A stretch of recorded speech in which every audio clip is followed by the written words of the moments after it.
मन अति सुंदर। गुस्से में आकर प्रथम ने भरा राध्या का मांग। जी हाँ दोस्तों, आप सभी के फेवरेट सीरियल मन अति सुंदर में जब प्रथम निहारिका से शादी करने के लिए मना कर देता है और दादी नहीं मानती है, तभी प्रथम यह फैसला लेता है कि अब वो निहारिका की नहीं बल्कि सबके सामने एक बार फिर से राध्या की मांग को भर के राध्या को 7 जन्मों के लिए अपनाएगा। और प्रथम ये बोल देता है मित्तल परिवार के सभी लोगों से और दादी से कि अब मुझसे इतना गलत काम नहीं होगा, इसलिए अब मैं ये चाहता हूं कि दादी को भी राध्या और इस घर की सच्चाई का पता चले, क्योंकि राध्या मेरी धर्मपत्नी है और मैं उसके सामने किसी और से शादी करने का नाटक तक नहीं कर सकता।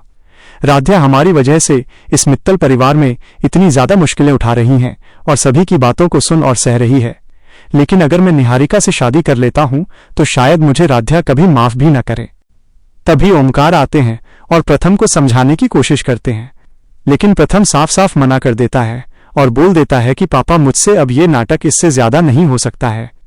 माँ जी ने बिल्कुल सही किया दादी को राध्या का सच बता करके। हालांकि वहीं दूसरी तरफ निहारिका पूरे तरीके से हैरान हो जाती है और प्रथम के ऊपर बहुत ज्यादा गुस्सा करने लगती है और वो बोल देती है कि प्रथम तुम इतना बड़ा फैसला कैसे ले सकते हो बिना मुझे कुछ बताए। तभी प्रथम निहारिका से बोल देता है, निहारिका मुझे कोई भी फैसला लेने के लिए किसी से कुछ पूछने की जरूरत नहीं है। और ये सब देख करके रजनी और राध्या बहुत ज्यादा खुश हो जाते हैं और रजनी सोचने लगती है कि चलो प्रथम ने मांझी को सच तो बता दिया अपनी शादी का, अब राध्या मित्तल परिवार में नौकरानी नहीं बल्कि बहुरानी बनकर रहेगी। हालांकि दोस्तों, वीडियो में आगे बढ़ने से पहले आप लोगों से एक छोटी सी रिक्वेस्ट है, अगर आप लोग भी प्रथम और राध्या को पसंद करते हैं तो अभी के अभी इस वीडियो को एक लाइक करके चैनल को सब्सक्राइब करिए और कमेंट बॉक्स में आई सपोर्ट RADHYA लिख के राध्या को बता दीजिए कि राध्या ही प्रथम की असली पत्नी है और निहारिका मित्तल परिवार से हमेशा हमेशा के लिए बाहर चली जाए। मित्तल परिवार का आंगन उस दिन असामान्य रूप से सजा हुआ था।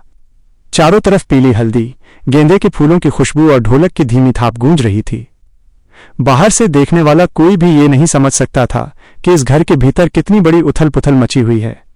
दादी पूरे जोश और अधिकार के साथ आदेश दे रही थी, आज मेरे पोते प्रथम और निहारिका की हल्दी है, कोई भी गड़बड़ नहीं होनी चाहिए, ये रस्म हर हाल में पूरी होगी। दादी की आवाज में खुशी नहीं बल्कि जिद थी। लेकिन उसी आंगन के एक कोने में खड़ी राध्या की आंखें कुछ और ही कहानी कह रही थी। उसकी आंखों में न आंसू थे न शिकायत, बस एक गहरी चुप्पी थी। वह वही राध्या थी जिसे इस घर में कभी बहू बनकर नहीं रहने दिया गया, लेकिन हर जिम्मेदारी उसी के कंधों पर डाल दी गई। इसी बीच प्रथम सीढ़ियों से नीचे उतरता है। उसका चेहरा कठोर है और आंखों में फैसले की चमक। वह सीधे दादी के सामने आकर खड़ा हो जाता है। दादी! प्रथम की आवाज में ऐसा वजन था कि पूरा आंगन खामोश हो गया। मैं निहारिका से शादी नहीं कर सकता। यह सुनते ही दादी के पैरों तले जमीन खिसक जाती है। प्रथम बिना डरे आगे बढ़ता है और कहता है कि मुझसे अब ये नाटक नहीं होगा। वह अचानक राध्या के पास जाता है और सबकी आंखों के सामने उसकी मांग भर देता है। पूरा मित्तल परिवार सन्न रह जाता है। प्रथम गरजता है, मैं ये ऐलान करता हूं कि राध्या मेरी पत्नी है 7 जन्मों के लिए, और अब अगर किसी ने भी उसे नौकरानी कहा तो सबसे पहले मुझे जवाब देना होगा। दादी गुस्से से कांपने लगती हैं, लेकिन प्रथम शांत और दृढ़ रहता है। उधर निहारिका का गुस्सा फूट पड़ता है, लेकिन प्रथम उसे साफ कर देता है कि उसे अपनी पत्नी चुनने के लिए किसी की इजाजत नहीं चाहिए। इसके बाद हल्दी की रस्म में भी बड़ा मोड़ आता है। निहारिका राध्या को गिराने की कोशिश करती है, लेकिन राध्या सीधे प्रथम की बाहों में गिरती है और तभी हल्दी की थाली उन दोनों पर गिर जाती है। पूरा आंगन पीली हल्दी से नहा जाता है, जैसे भोलेनाथ का आशीर्वाद उन पर बरस पड़ा हो।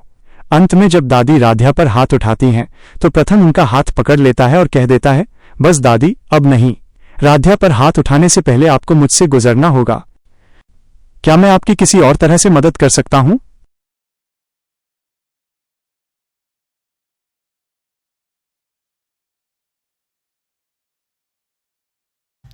और अगर आपको वीडियो पसंद आई हो तो वीडियो को लाइक और चैनल को सब्सक्राइब जरूर करें। तब तक के लिए हम मिलते हैं नेक्स्ट पार्ट में।